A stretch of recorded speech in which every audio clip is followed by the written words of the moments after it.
ম্যাচের শুরু থেকেই ছিল স্নায়ুচাপ। ফুটবলীয় ছন্দের চেয়ে মাঠে ফাউল আর সংঘর্ষের গল্পই ছিল বেশি। প্রথম ১১ মিনিটেই দেখা যায় ১১টি ফাউল। তবে এই অন্ধকারের মাঝেই ধীরে ধীরে আলো ছড়াতে শুরু করে ব্রাজিল।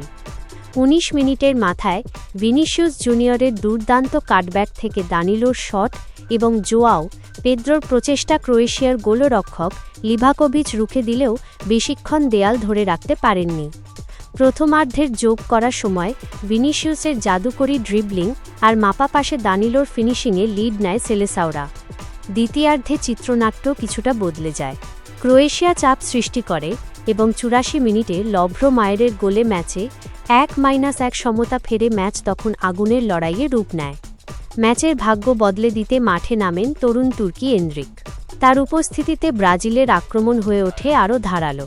৮৮ মিনিটে পাওয়া পেনাল্টি থেকে ইগোর থিয়াগো গোল করে ব্রাজিলকে এগিয়ে দেন।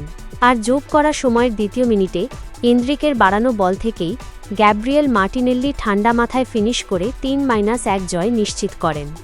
ফ্রান্সের কাছে হারের পরেই জয় ছিল ব্রাজিলের এক দারুণ প্রতিক্রিয়া।